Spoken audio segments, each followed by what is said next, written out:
በስመ አብ ወወልድ ወመንፈስ ቅዱስ አሐዱ አምላክ አሜን።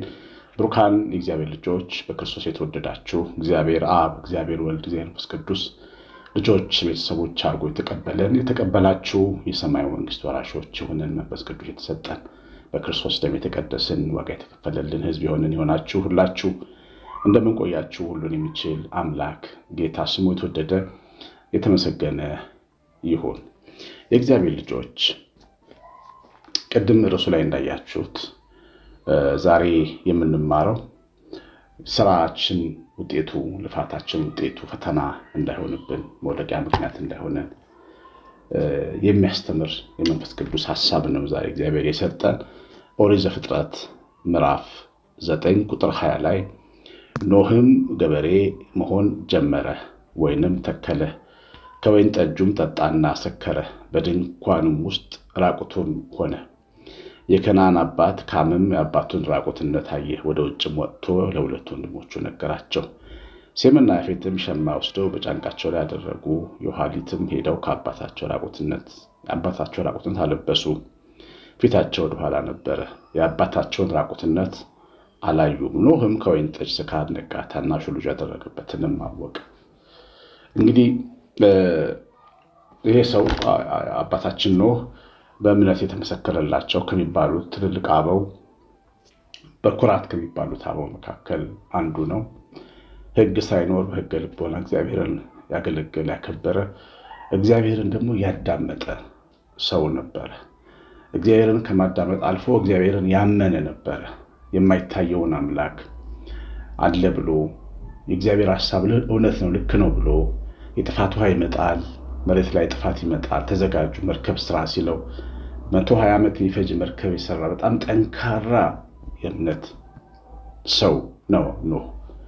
እና ኖህ የብዙዎች አባት ነው።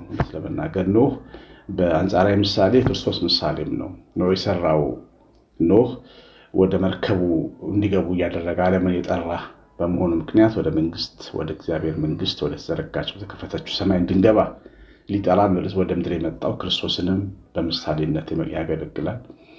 እና እየሰበሰባት የሰራትን መርከብ በቤተክርስቲያን ትመሰላለች። በጣም ትልቅ የሆነ ሰው ነው ኖህ። እና በዘመኑ ብዙ ዘመን የኖረው የእግዚአብሔርን መርከብ ሲያዘጋጅ ነው፣ ሲያሰራ ነው። ከዛ በኋላ ደግሞ እንዴት አድርጎ እንደጠራቸው አላውቅም። የምድር አራዊቶች ለመጥራት ጫካ ሲወጣ የሰዎችን ጉባኤ እየሰበሰበ በየገበያው የሄደ ጥፋት ይመጣል እያለ እንዳሁኑ ሚዲያ የለም። ቃል በቃል አፍ በአፍ በሚናገሩበት ዘመን በዛ በኋላ ቀር ዘመን የነበረ ነው። እና ለሕዝቡ የምስራች ለመናገር ድነት አለ፣ መርከብ አለ፣ ኑ ግቡ ለማለት ወንጌልን እንደ መስበክ አይነት ሐዋርያዊ አገልግሎት የሚመስል አይነት ከጥፋት የሚያድን መልእክት ይዞ ከሀገር ይዞር የነበረ ሰው ነው። በኋላ ያው ጥፋቱን መጣ።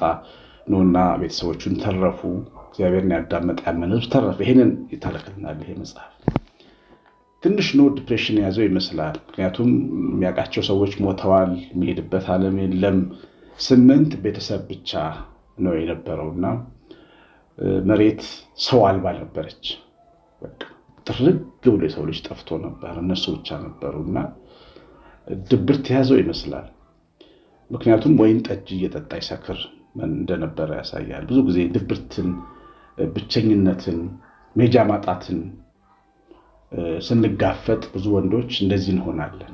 ጡረታ ስንወጣ፣ ድሮ ስራ በነበረን ጊዜ እንደነበረን አይነት ጠንካራ ተደማጭነት ስናጣ፣ ፕሮቫይደር ሆነን ገበያ አምጪ ሆነን የነበርን ሰዎች በትንሽ ጡረታ ስንኖር ተስፋ ለመቁረጥ እንሞክራለን። እግዚአብሔርን ካላወቅን፣ በእርግጥም እግዚአብሔርን ጸንተን ካልተከተልን በስተቀር ራሳችን ልንጎዳ እንችላለን። ብዙ የኢትዮጵያ ወንዶች፣ ብዙ የዓለም ወንዶች በሽምግልናቸው በጉልምስናቸው ወራት ተስፋ የመቁረጥ ስሜት ይዋጋቸዋል።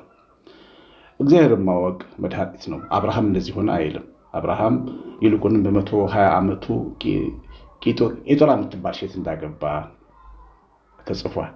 እቺ ሴት ከሳራ ከሞተች በኋላ የመጣች ናት። በዚህ ልክ የመንፈስ ብርቱ ነበር። እና መንፈሰ ብርቱ ለመሆን ከእግዚአብሔር ጋር በደንብ ጸንቶ መቆየት ያስፈልጋል። ኖህ እንግዲህ ከመርከብ ከወጣ በኋላ ምን አይነት ሰው እንደሆነ አላውቅም። ምናልባትም የመርከቡ ስራ ስላለቀ አሁን ከወይኑ ጋር ከራሱ ከስራው ጋር መነጋገር የጀመረ ይመስላል። እና የተከለው ወይን ነው ያሰከረው። ወይን ተከለ፣ ፍሬም አፈራችለት፣ ያን ጨመቀ። ከዛ ደግሞ ጠጣና ሰከረ፣ ራቁቱ ሲገለጥ ድረስ ተኛ። እንግዲህ የኖህ ፈተናው የገዛው የሥራ ውጤቱ ነው። የተከለው ወይን ነው፣ የጠመቀው ወይን ነው። ስለዚህ ለሰው ልጅ አንዱ ፈተናው የሥራ ውጤቱ ነው ማለት ነው። እና የምናገኘው የሥራ ውጤታችን፣ የምናገኘው ትርፋችን፣ ወረታችን ልባችን እንዲታበይ ሊያደርገን ይችላል። በቃ ድሃ ልንንቅ እንችላለን። ባለፈውም ተምረናል። እግዚአብሔር አጥብቆ ከከለከለን፣ እግዚአብሔርን ትበድላላችሁ ከተባልንበት ኃጢአት አንዱ ድሆችን መናቅ ነው። ድሃን መናቅ አንተ ምንድን ነህ ዕቃ ነህ ብለን እንድናስብ ሊያደርገን ይችላል። የምንሰበስበው ገንዘብ ልባችን ሊበላሽብን ይችላል። ትዕቢተኛ ሊሆንብን ይችላል። ወደ ጥፋታችን ሊገፋን ይችላል። ምክንያቱም ትዕቢተኞችን በልባቸው ሐሳብ ይበትናቸዋል ብላ እመቤታችን ነግራናል። ትዕቢተኞች ሲበተኑ እንጂ ሲጸኑ አላየንም። ሲወድቁ እንጂ ሲነሱ፣ ዘራቸው ሲበተን እንጂ ሲቀኑ አላየንም። እግዚአብሔር ጸጋን የሚሰጠው ለትሑታን። ስለዚህ የሥራ ውጤታችን የልባችን ትዕቢት መነሻ ሊሆን ይችላል። መስራት ጥሩ፣ መልፋት ጥሩ፣ እውነት ለመናገር መትጋት ጥሩ፣ ውጤቱን ግን መጠንቀቅ ያስፈልጋል እና ትዕቢተኞች ሊያደርገን ይችላል የሥራ ውጤታችን። ሌላው የሥራ ውጤታችን የበለጠ የማይጠግቡ ሊያደርገን ይችላል። አንዳንድ ሰው ገንዘብን በመፈለግ በጣም ልክ የሌለ ፍላጎት አለው። ብዙ ገንዘብ ኑሮት ብዙ ገንዘብ ይፈልጋል። እንደገና ገደብ የሌለው ፍላጎት ደግሞ ገደብ ለሌለው ኃጢአት ያጋልጣል። በጣም ብዙ አይነት በደሎች፣ ኃጢአቶች፣ ወንጀሎች የሚሰሩት ገደብ የሌለው የገንዘብ ፍላጎት ነው። መንግስታትን እንበሉት፣ በዓለም ላይ ያሉ ትልልቅ የምጣኔ ሀብት ባለቤቶችን በሉት፣ ግለሰቦችን በሉት፣ ገደብ የሌለው ፍላጎታቸው የማያደርጉት ነው። ጦርነት ከሀገር የሚቀሰቀሰው እኮ የጦር መሳሪያ ለመሸጥ ነው። ታውቃላችሁ፣ ህዝብ የሚያልቀው፣ ህፃናት የሚያልቀው ጦር መሳሪያ ለመሸጥ ነው። ሰው ገደብ ከሌለው ፍላጎቱ ምንም ነገር ያደርጋል። የሥራ ውጤታችን ገደብ ለሌለው ፍላጎታችን አሳልፎ እንዳይሰጠን መጠንቀቅ አለብን። መስራት ይገባናል። ያለኝ ይበቃኛል የሚለው እግዚአብሔርን መምሰል ማትረፊያ ነው ይላል ቅዱስ ጳውሎስ። የሰጠን ገንዘብ፣ የሰጠን እንጀራ፣ የሰጠን በረከት እየሰራን ይበቃኛል ማለት ያስፈልጋል። ይበቃኛል እያሉ መስራት ያስፈልጋል። ዛሬ የሰጠኝ ይበቃኛል እያሉ መስራት ያስፈልጋል። ያ ማለት ስንፍና ማለት ግን አይደለም። መስራት ተገቢ ነው፣ ግን አይበቃኝም ማለት ግን ልክ አይደለም። ሰው በቀን ውስጥ አንድ እንጀራ ስለሚበላ እኮ ሀብታም እንዳው በዕለት እንጀራችን ውስጥ ዛሬ ብሎ የሚጸልይ የታዘዘው እንጀራ ከሰማይ ስለሆነ ሰው የለፋበትን ለመብላት እግዚአብሔር ፈቅዶለት ይገባል። አላያችሁትም? ያን ባለጸጋ ሰው ጎተራዬ ሞልቷል፣ ነፍሴ ብይ ጠጪ ብሏት ባለበት ሌሊት እኮ ነው የተወሰደው። የነፍስ ሕልውና የነፍስ ማደሪያ እግዚአብሔር እጅ እንጂ ጎተራ ነው? የሥራ ውጤት ነው? የልፋት ውጤት ነው? የነፍስ ማደሪያ እጃችን ላይ ያጠለቅነው ወርቅ ይመስላችኋል? እኛ እጃችን ላይ ካጠለቅነው ወርቅ ይልቅ የፈርዖን ነገስታት፣ የግብፅ ነገስታት በፒራሚዳቸው የቀበሩት ወርቅ ይበልጣል። መቃብራቸው የለበጡበት ወርቅ ይበልጣል። ግን ወርቃቸውን ይዘው ሄደው ከሞት አልተመለሱም። ማንም ሰው ወርቁ ያለ ነው። የሥራ ውጤታችን፣ የልፋት ውጤታችን ልክና ገደብ ከሌለው ፍላጎታችን እንዲጠብቀን እንዲጠነቀቅ ያስፈልጋል እግዚአብሔር ልጆች። እና ሁለተኛው የሥራ ውጤታችን እንዲህ ያደርጋል። ሶስተኛው ግድ የለሾች ለህይወት ያገኘውን ምን በላ ያገኘውን ምን ጠጣ ሊያደርገን ይችላል። እናንተ ጎልማሶች በጤና መኖር ያስፈልጋል። ልጆች አሉን፣ ትዳር አለን፣ ቤተሰብ አለን፣ ያው ምን መራው ትልልቅ ስራ አለን። ግን በጤና መኖር የለበትም። እሱን ለመምራት ውጤታችን አንዳንድ ያሳስታናል። ያገኘነው ስብን ጮማውን መብላት፣ መራሩን መጠጣት፣ ወይኑን ማብዛት፣ ያለ ልክ መጠጣት፣ ያለ ልክ መብላት ጤናችን ቀውስ ውስጥ ሲገባ ድረስ ሊያደርገን ይችላል። የኖህ ችግር አሁን እሱ መጠጣቱ ችግር የለውም እኮ ሰርቶ ያገኘውን መብላ መጠጣቱ ምን ችግር አለው? ያገኘውን ግን ገደብ አልባ በሆነ ሁኔታ ነው የተጠቀመው።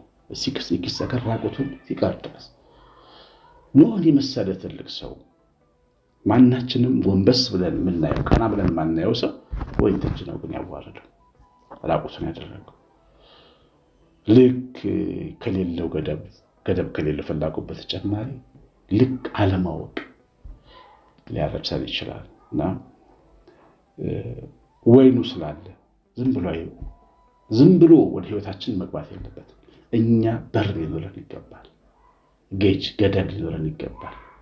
በምን ልክ እንደምንጠቀም ስንመገብ በልክ፣ ስንጠጣ በልክ፣ ስናጌጥ በልክ። ማጌጣችን ሰውን የሚወጋ መሆን የለበትም። በቃ በጣም ውድ ድንጋዮች ተሸክማችሁ የምትሄዱ እህቶች ምንድን ነው የምትሉን? ምን እንግዲህ አንድ ጊዜ ዘማሪ በጣም ስመኛ እየሆንኩ መጣሁ እና ጓደኞቼ ነው ያለው ጓደኞቼ እኔ ክፍለ ሀገር ልጅ ጓደኞቼ አዲስ አበባ ልጆች ናቸው እና ብራስሌት ምናምን አሰሩ እና ሰራ ተባባልን። ወርቅ እጃችን ላይ ማለት ነው። ብራስሌት እዚህ ላይ የሚንጠለጠል ደስ አለኝ። ምክንያቱም እኔ በድህነት ያደግኩ ሰው ነኝ። ለእኔ ይሄ ክብር ነው፣ ለእኔ ይሄ ጉራ ነው። አሰራው ደስ ብሎኝ እና ዘምር እስጢፋኖስ ሄጄ ዘምሬ ስወርድ አንዲት እህቴ ዛሬ ድሆችን ቁልልጭ ስትለን ቆይሃለች። ድሆችን ቁልልጭ ወርቅ ብልጭ ብልጭ ሲል ድሆችን ሲያጓጓው አለ። ምን ማለት ነው? ለኔ ያ መለኮታዊ ድምፅ ወዲያው የት እንዳደረኩት ራሱ ያው እግዚአብሔር ነው የሚያውቀው። የት እንደሄደ ምን እንደሆነ አላውቅም። ያን ወርቅ ነው ልቄ ስጥል እግዚአብሔር ያውቃል። እና ምንድነው የምንለው? ማጌጫችንስ ምን እያለ ነው? ሰውን እየወጋ ነው? ድሃውን እያጓጓ ነው? ሌባውን እያነሳስ ምንድነው የምናደርገው? የስራችን ውጤት ለሰው ፈተና መሰናክል ነው ወይስ ደግሞ ሰላም ነው የሚሰጥ? እና እኛ ክርስቲያኖች ነን። ጌጣችን ሰላማዊ መሆን አለበት። ወርቅ ማድረግ፣ ዲያመንድ መልበስ፣ ንጹህ ልብስ መልበስ ችግር የለው። ግን የምናደርግበት ሞቲቭ ግን ልባችን ውስጥ ያለው ሀሳብ ግን ይወስናል። አንዳንዶቻችን ሴቶች እህቶቻችን ጥሩ ልብስ እንለብሳለን ሰርተን ቆንጆ፣ ግን መብታችን ነው ብለን የምናስበው ነገር አለ። ሴቶች አይን ውስጥ የምትገቡ ናቸው። የወንድ አይን በእናንተ ይሰናከላል። ልብሶቻችሁን፣ ቀሚሶቻችሁን፣ ጌጣችሁን እየተመለከተ እና ወንዶች ልጆችን ሰብሮ የሚጥል አለባበስ ለብሳችሁ ግን ለፍቻ ያገኘሁት ለምን ያላገኘሁት ምን ትሉኛላችሁ ልትሉን አትችሉም። ተው፣ አይምሮ ያለው መሆን ያስፈልጋል። አንድ ወጣት ሴት ልጅ አይቼ ተሰናከልኩኝ ብሎ ይመጣል ቄስ ጋር። ሴት ልጅ አየሁ፣ ደህና ነበርኩ፣ የቆረብኩ ነበርኩ፣ በቃ ሴቷን ሳያት ግን ወደኩኝ፣ ንስሐ ስጡኝ ይላል። ቄስ ቤት ነው፣ እኛ ጋር ነው። ይሄንን ወጣት የምትጥለው አሁን የምላችሁ ያለ ሴት ናት። ንስሐ ገብቶ ሊቆርብ የተዘጋጀውን በአንድ ሌሊት ወድቆ ያድራል። እሷ ግን አስተናክለው ተኝታለች። ወዮለት ወንድሙን ለሚያስተናክል የወፍጮ ድንጋይ አንገቱ ላይ ታስሮ ጥርግ ባብ ይወረወር ይሻላል ብሏል ጌታ ኢየሱስ። ተጠንቀቁቶች። ምን እንደምንለብስ፣ ለምን እንደምንለብስ፣ ዓላማችን ምን እንደሆነ በደንብ ማወቅ አለብን።